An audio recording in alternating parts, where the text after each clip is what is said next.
doğru çekmemiz lazım değil miydi? Evet. Çektin mi? Kapağı açtım.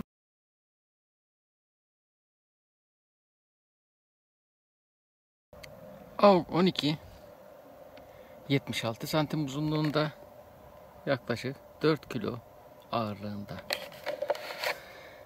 Tetik yapısı içi boş şekilli diye biraz farklı görünüyor. Emniyet.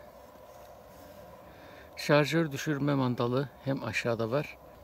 Kurma kolu biraz daha büyük şekilde yapılmış. Sökme takma isteyeceksiniz. Onu ayrı değerlendireceğiz. Namlu üstü piston.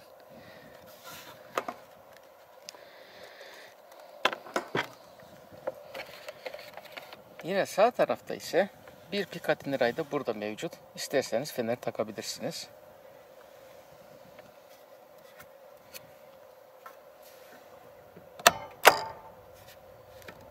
Burası şarjör düşürme. Emniyet şeklinde. Askı kayışı için, QD aparat için yer.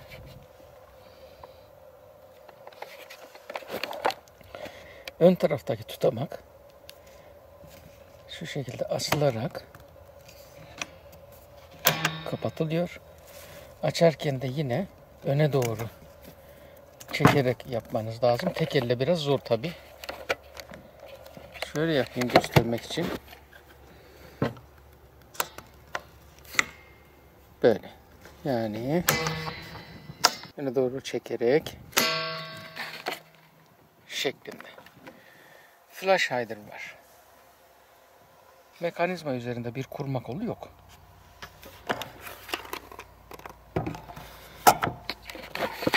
Askı kayış aparatını hem sağ hem sol olarak bu QD aparatla takabilirsiniz. Bez taşıma çantası aynı zamanda askılıklı, sırtınıza asabileceğiniz şekilde.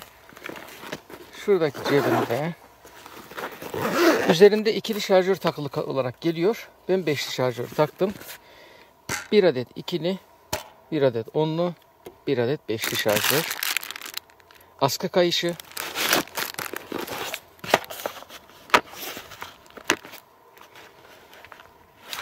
İki adet şok. 1 ve 3 numara.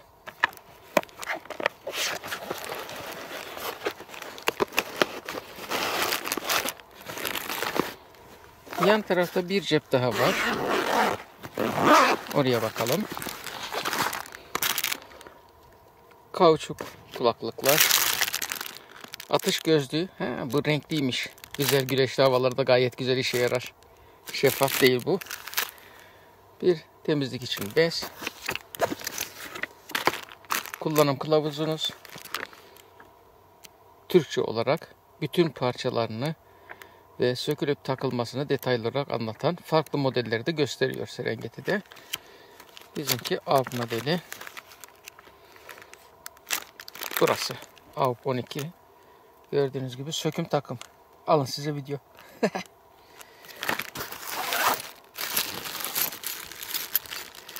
Ayrıca QD aparatı içeren askı kayış aparatı, bir alyan, sökümde yardımcı aparat ve bir de silahın namlunun içerisinde henüz görmediğiniz bir O-ring var. İçerisinde dedim, namlunun üstünde o O-ring. Bunu kesmiştim zaten. Bakalım atışlar nasıl olacak? İlk birkaç atışını yaptım. Sizlere kısa video olarak sundum. Şimdi devam. AUG 12'nin üzerinde Picatinny ray var. Başka bir mekanik nişangah takacağınız yeri yok. Picatinny rayın mesafesi çok uzun olmadığı için mekanik nişangah öne ve arkaya çok pratik olmayacaktır. Bu nedenle optikle kullanmak gerekiyor. Ray namludan belli bir miktar yüksekliği var. Namlu hattıyla olan kısmı görüyorsunuz. Eğer optiğinizi burada göründüğü gibi yüksek ayakla takar iseniz optikle namlu hattı arasında oldukça fazla bir mesafe olacak. Buna göre sıfırlamanızı 1 metrede yaptığınızda, örneğin 50 metrede sıfırlama yaptığınızda 25 metrede, 75 metrede ve 100 metrede vuruş noktaları değişecektir. Ancak bu değişiklik namluya daha yakın bir şekilde takılan optikten daha fazla olacak ve ayarlamanız zor olacaktır. Bu nedenle optiğinizi daha düşük ayakla raya mümkün olduğunca en yakın şekilde monte ederseniz namlu hattıyla arasındaki mesafe daha kısa olacak ve sıfırlamanız ve mesafeye göre atışlarınız daha rahat olacaktır. İlk test atışlarını yaptığım, örnek olarak taktığım Truglo Ignite Red Dot. Bugün bir farklı Red Dot kullanacağım. Pek çok Red Dot'ta olduğu gibi farklı yükseklikteki ayak montaj seçeneği bunda da mevcut. Truglo'yu şu yükseklik yerine şuraya da takabilirsiniz. Bu ray için ve bu tüfek için daha uygun olacak. Bir yandan atışlara hazırlanıyorum. Fişekleri ve hedefi ayarladım.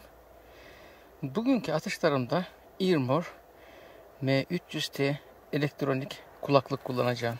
Aynı zamanda Bluetooth özellikli. Dün elime ulaştığında bizim yeğen hemen denedi. Bluetooth da çok iyi çalışıyor.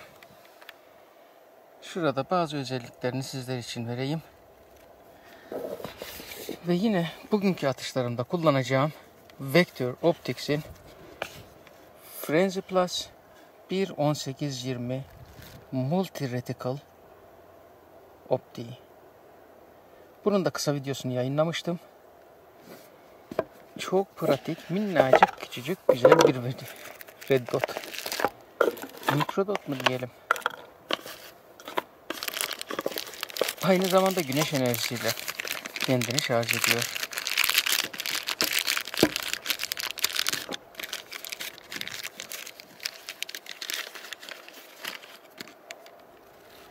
Red Dot'un tamamı bu.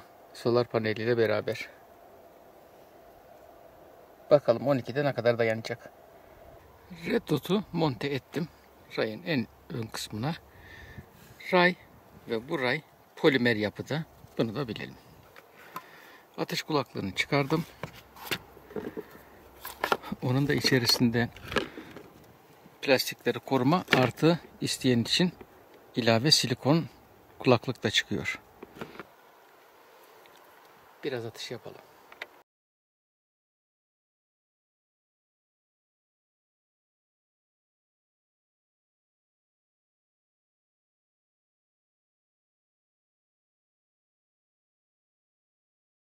Fişek testlerine başlayalım.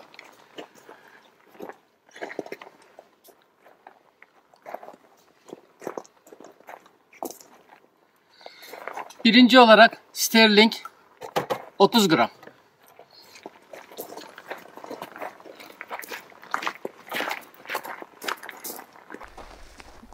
Red Dot'u da üzerinde takılı tutuyorum ki atışlara ne kadar dayanacak onu da görelim.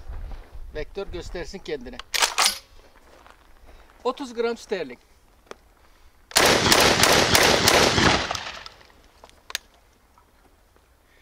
Dediğimiz gibi ister şuradaki şarjör bırakma mandalından ister buradan bıraktırabilirsiniz.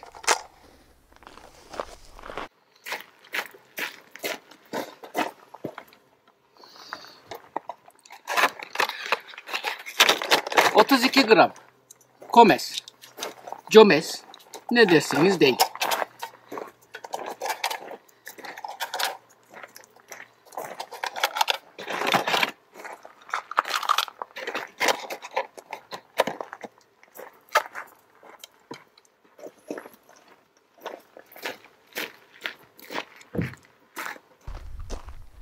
...32 gram...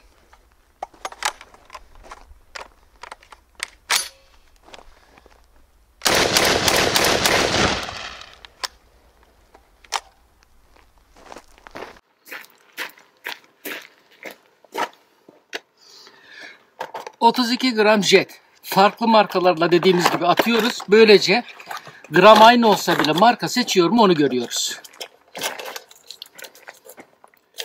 Maalesef tek beşli şarjör var.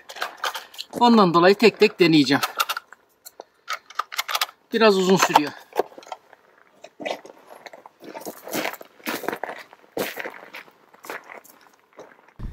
Jet 32.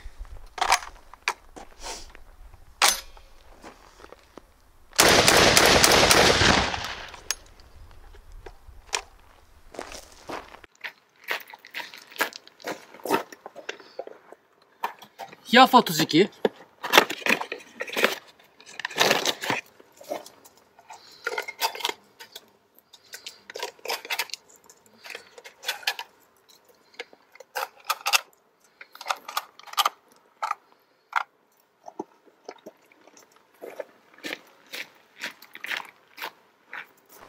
YAF 32. İster kurma kolunu çekip bırakın, ister G12'de olduğu gibi geride tutun, sonra tokatlayın. İsterseniz de mekanizma düşürme mandalı.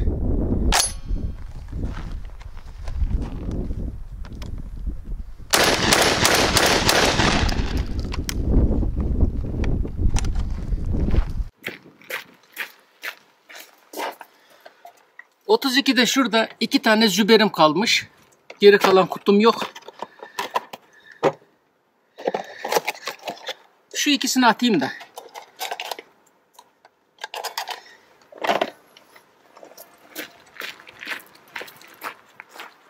Züber 32 2 tane var sadece.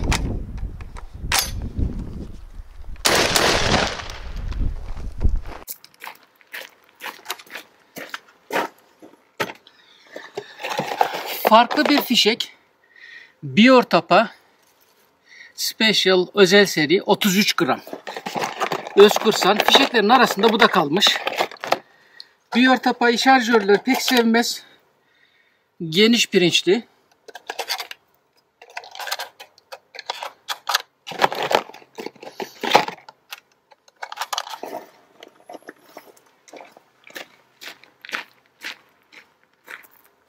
Özkursan 33 gram. Biortapa.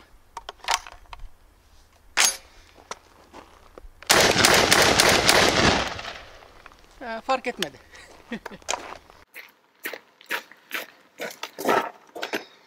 Hemen Jet 34 gram. Hava sıcaklığı 40 dereceye yakın. Daha devam edeceğiz.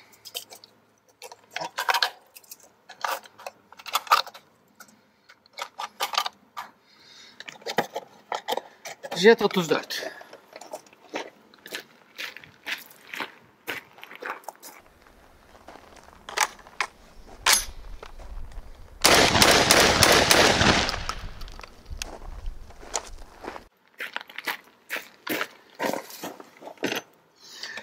Züber'in 34'ü var.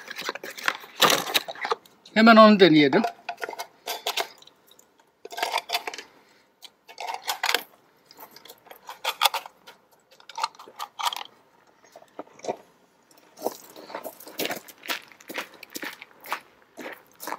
Züber 34.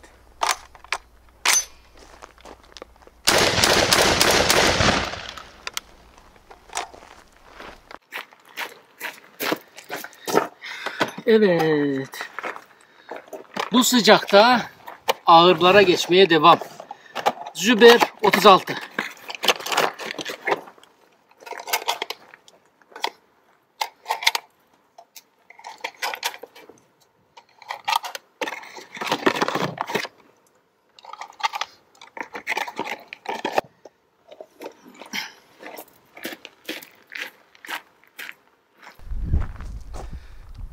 Ya niye gösteriyorsun? Oradan da gösteriyorum zaten.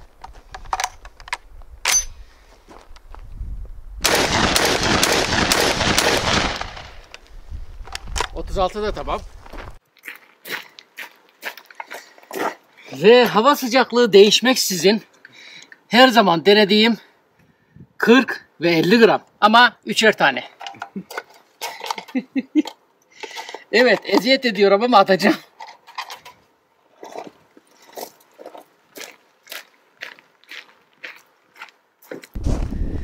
Yap 40.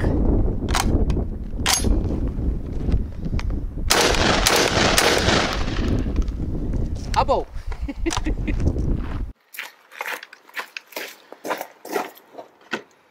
Son olarak da YAF 50.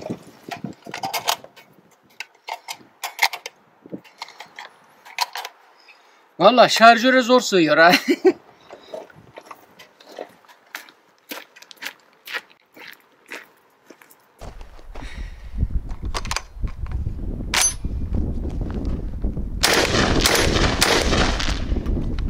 ...40 derece 50 gram.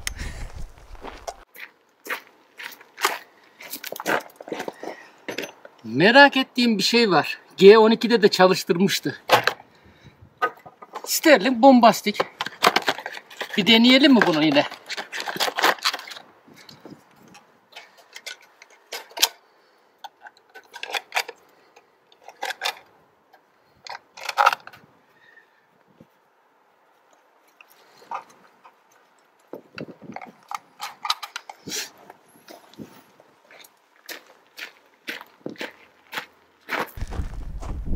Sterling bombastik ses fişeği. Kulaklara dikkat.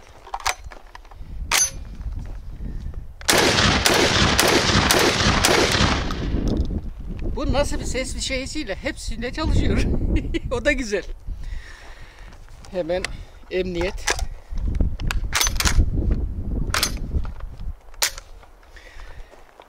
Red Dot henüz çatlamadı, patlamadı, düşmedi. Bakalım atışları tek kurşunda nasıl olacak. Yine fişek testlerini sizlere kesmeden veriyorum. Bu şekilde aklınızda şüphe kalmasın. 28 gram şu an elimde yok. Onu da ayrıyeten belki denerim. 24'te çok randımanlı değil. Benim tavsiyem yine 30 ve üzeri olacaktır. Sılaklara geçelim. Saçma atışlarından sonra gölgede dinlenmiş haliyle AUG 12'nin ısı durumu. Biraz sonra bir de sılak atışları yapacağım. Sılak atışlarından sonra gölgede yarım saat dinlenmeden sılak atışlarından hemen sonrasında bir ısıya bakalım. Namlu biraz soğumuş. O iyi. Ama namlunun geri kalan kısmıyla piston kısmı buralar sıcak. Karşılaştırma açısından bu da elim.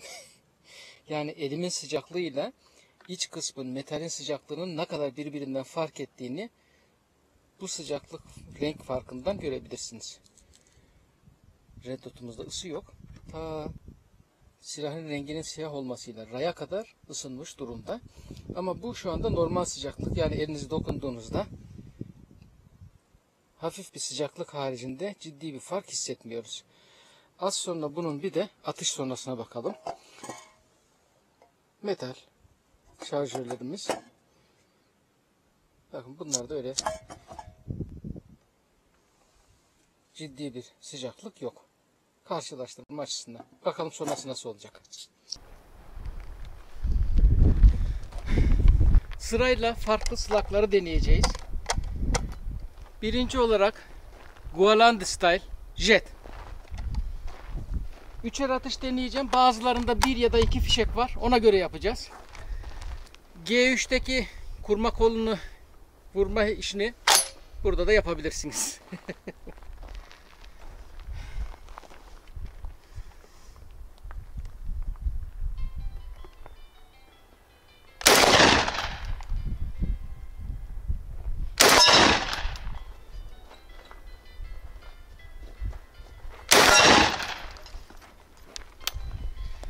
Sıfırlama nedeniyle bir tanesi yukarıdan geçti. Gualandi Style'dan bol var. 3 daha atacağım. Tekrar Gualandi Style 3 atış. Biraz yukarı alayım bu sefer.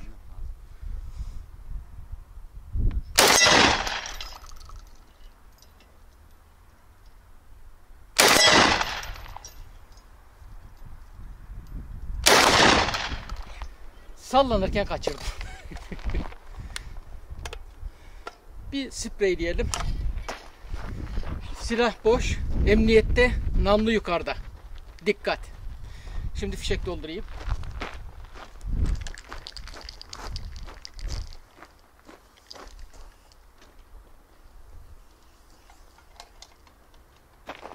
Atış sahası güvenli. Jet Balastar.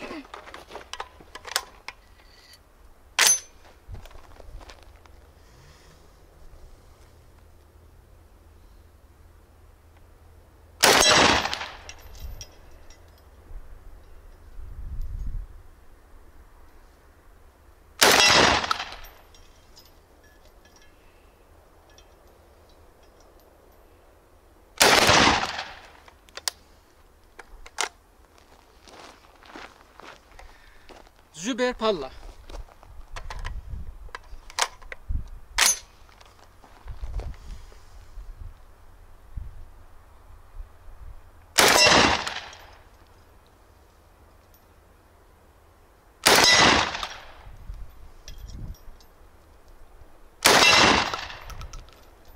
Züber Palla'yla rahatlıkla güzel atışlar yapabilirsiniz. Abdullah'a ayrıyetten teşekkürlerimi sunuyorum. Ya çok yardımcı oluyor. Züber Tacit Palla. Kovan rengi aynı. Tapa yeşil renkte.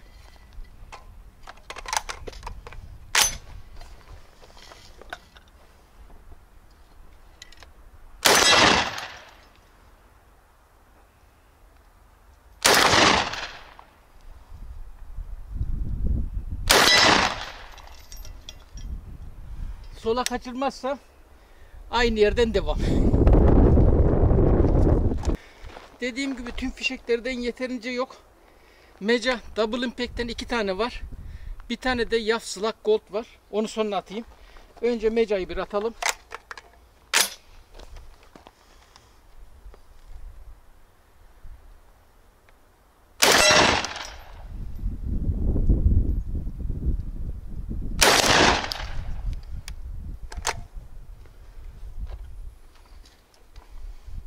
Şimdi Yaf Slug Gold.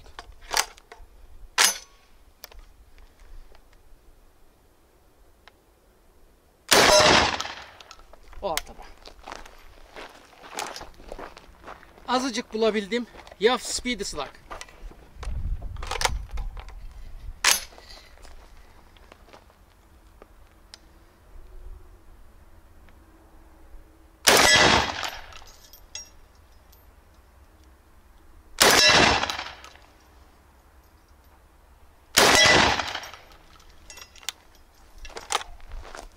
Şimdi de Yaf Normal Slug.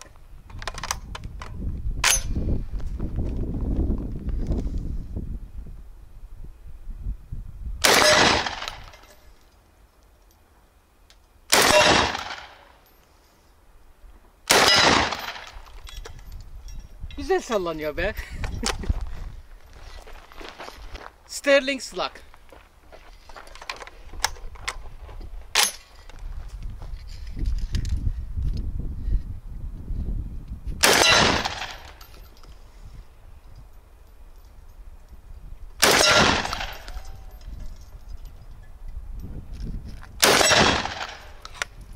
İki aşağıda bir yukarıda. Sterling Tornado Slug.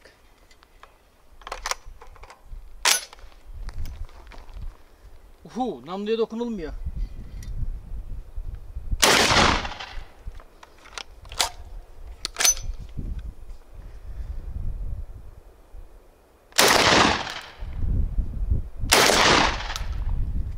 Tornado Slug'la çok randımanlı olmadı slug atışlarımız. Bir kez daha sprey diyelim. Bakşat atışlarını unuttum sanmayın. Şimdi onlara bakalım. 12 pellet Yaf bakşat. 30 metre.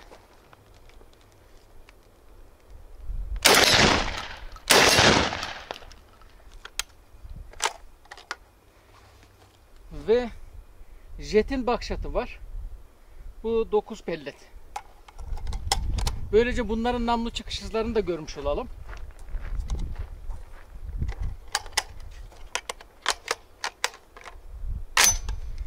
Şimdi Jet'in bakşatı.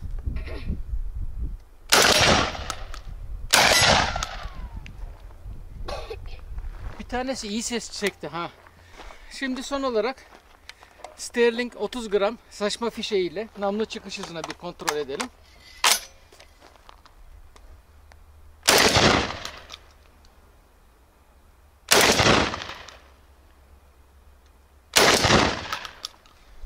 Gördüğünüz gibi tek fişek haricinde herhangi bir takılma, sıkıntı yok.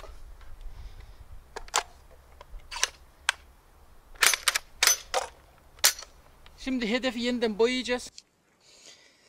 Tek kurşun slug atışlarından sonra namlu termal kamerada neredeyse akkor haline dönmüş durumda. Elini dokunamıyorum.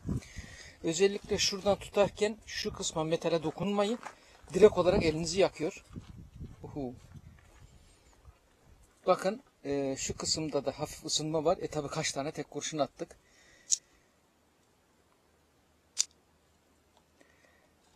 Karşılaştırma için şarjörü. Kullandığımız şarjörde çok bir ısınma yok. Ama gördüğünüz gibi namlu ve piston kısmı normal olarak 40 derece sıcakta ısınmış durumda. Yine karşılaştırma elimin ısısı ve namlu piston sistemi. Bu sıcakta bu kadar atışla ısınması normal, dayanması gayet güzel. Atışlarda halen problem yok. Tek kurşuna devam. Biraz daha ısıtalım bakalım. Şuralar da sıcak görmüş metal kapakların ısısı. Namlu gördüğünüz gibi başlangıçtan sonrasında bile hafiften soğumaya başladı. Ve bu kısımda da hafiften soğumalar başladı. Değerli arkadaşlar, biraz önceki slug atışlarında belki arkadaşlarım fark etmişlerdir.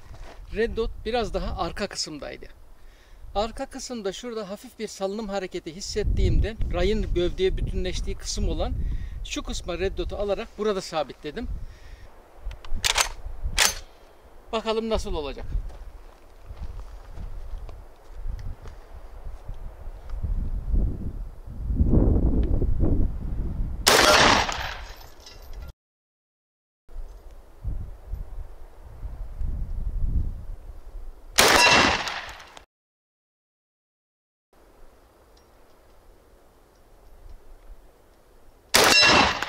Bu gövdeden ve bunları bilerek yukarı aşağı attım, bilginiz olsun.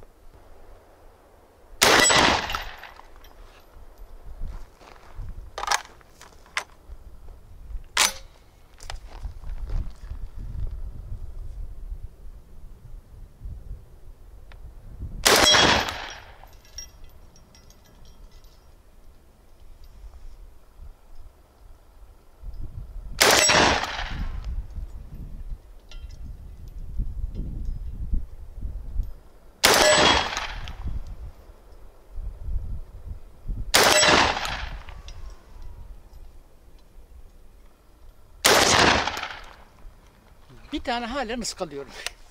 Ama diğerleri gördüğümüz kadarıyla isabet olarak güzel. Farklı atışlara geçelim.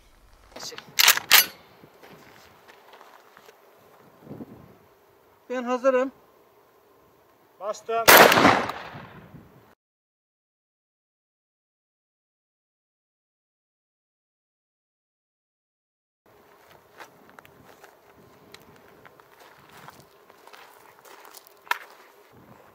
Hazırım. Bastım.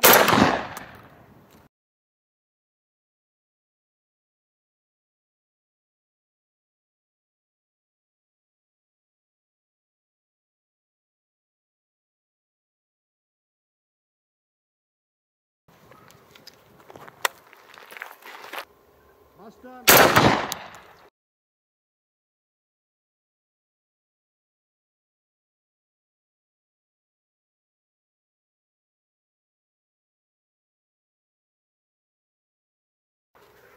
İşte bu.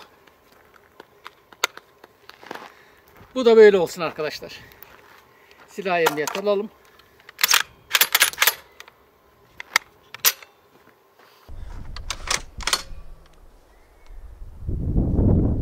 AUK 12'nin tetik ağırlığı ne kadar?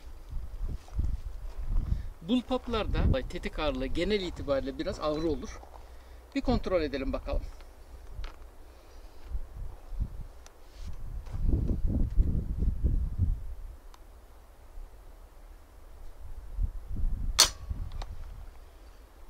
Şöyle göstereyim.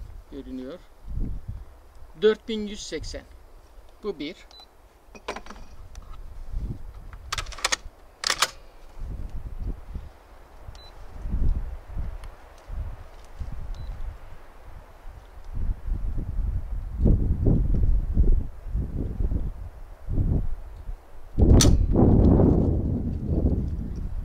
...4080...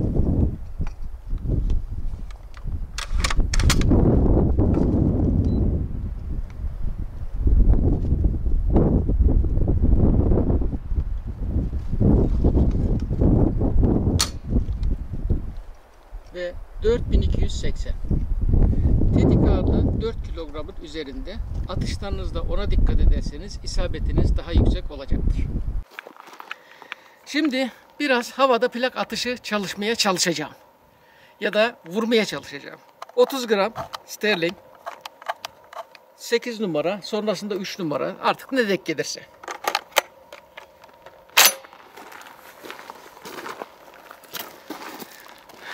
Bununla hem atmak hem vurmak biraz daha zor olacak ama bakalım bir. Abi hazır mıyız? Hazırız abi.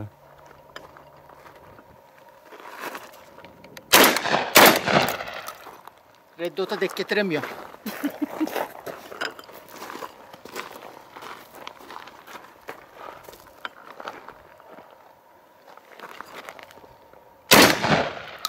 Ama denk geldi mi de tozu atıyor.